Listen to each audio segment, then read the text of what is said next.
Assalamualaikum warahmatullahi wabarakatuh.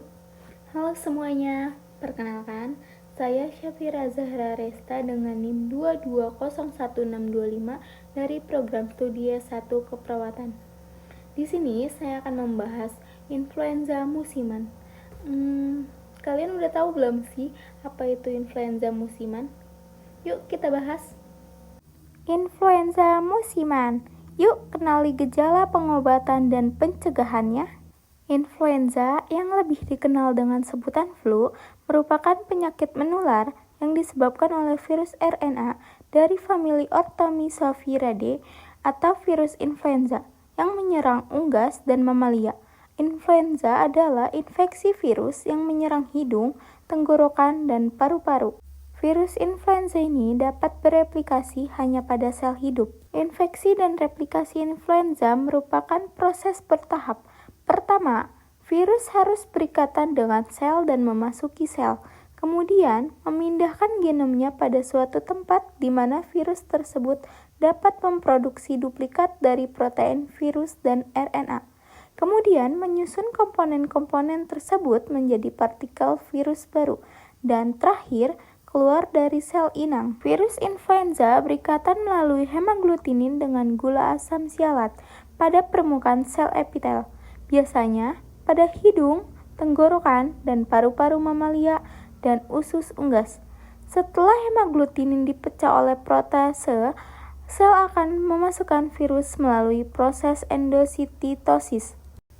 Selanjutnya, ada beberapa kasus dan kematian dari beberapa tahun. Pada tahun 2015 sampai 2019 ada 160 kasus dan 48 kematian. Pada tahun 2020 ada 1 kasus. Pada 2021 ada 2 kasus dan 1 kematian. Pada tahun 2022 ada 6 kasus dan 1 kematian. Pada tahun 2023 ada 12 kasus dan 4 kematian. Dan pada tahun sekarang ada 7 kasus dan 2 kematian. Penyuluhan influenza ini bertujuan untuk meningkatkan pemahaman masyarakat tentang apa itu influenza, penyebab, gejala, dan cara penularannya. Yang kedua, memberikan informasi mengenai langkah-langkah pencegahan seperti vaksinasi, kebersihan tangan, dan praktik higienis lainnya. Yang ketiga, mendorong masyarakat untuk mengenali gejala influenza dan mencari pengobatan yang tepat pada waktu yang tepat. Yang keempat, mengedukasi tentang pentingnya pengobatan yang cepat untuk mencegah komplikasi serius akibat influenza, terutama pada kelompok beresiko tinggi. Yang terakhir, membantu masyarakat memahami pentingnya kesiapsiagaan menghadapi wabah influenza, termasuk langkah-langkah yang harus diambil jika terjadi lonjakan kasus. Apa sih tanda-tanda influenza? Yuk kita tonton videonya.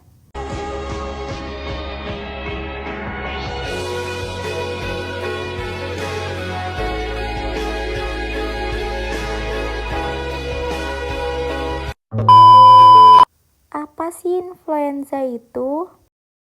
Virus influenza terdiri atas 3 genera, antara lain influenza A, influenza B, dan influenza C. Virus influenza A dapat menginfeksi manusia, mamalia, dan burung. Ada beberapa serotip influenza A yang dibedakan melalui antigen H atau hemaglutinin dan antigen A atau neuraminidase yang terdapat pada virus. Influenza B diketahui hanya menginfeksi manusia. Influenza B bermutasi lebih lambat dari influenza A, dan sampai saat ini diketahui hanya 2 tipe influenza B. Influenza C diketahui menginfeksi manusia dan babi. Influenza akibat infeksi virus influenza C relatif jarang dibandingkan dengan influenza A dan influenza B. Adapun tanda dan gejala influenza. Yang pertama, demam, dapat sampai menggigil, batuk, hidung tersumbat, muntah, bersin-bersin, nyeri sendi, lesu, nyeri kepala, mata berair, dan ruam. Cara pencegahan virus influenza. Higien yang baik dan vaksinasi influenza. Mencuci tangan dan mengenakan masker dapat menurunkan risiko infeksi influenza. Vaksinasi dapat bermanfaat untuk menurunkan risiko infeksi influenza. Sebaiknya dilakukan rutin setiap tahun. Sebagian besar vaksin influenza yang dipasarkan saat ini adalah vaksin trivalen, yaitu vaksin yang mengandung antigen dari 2 serotip influenza A dan 1 serotip influenza B. Efikasi vaksin ini telah terbukti mengurangi resiko influenza. Ada 2 pengobatan influenza, yaitu suportif dan pengobatan antivirus.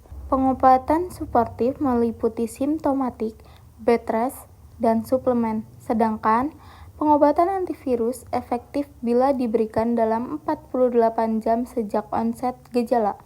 2 tipe pengobatan.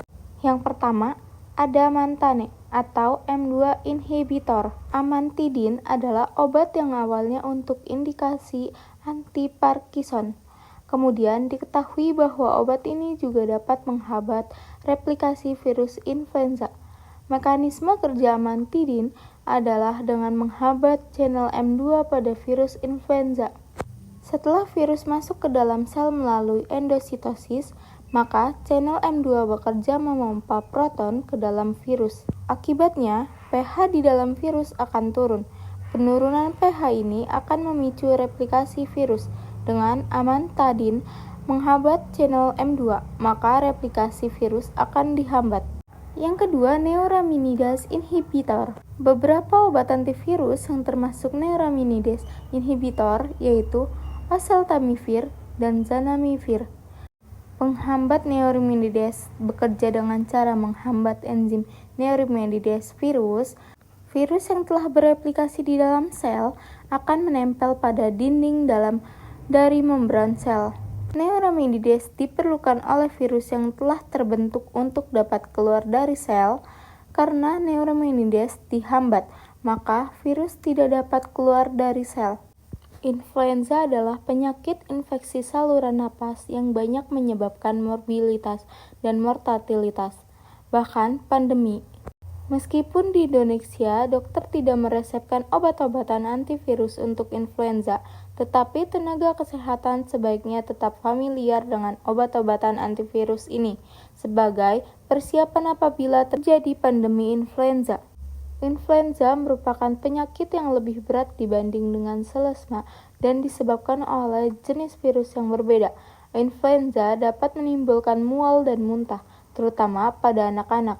Namun gejala tersebut lebih sering terdapat pada penyakit gastroenteritis yang sama sekali tidak berhubungan, yang juga kadangkala secara tidak tepat disebut sebagai flu perut. Flu kadangkala dapat menimbulkan pneumonia viral secara langsung maupun menimbulkan pneumonia bakterial sekunder.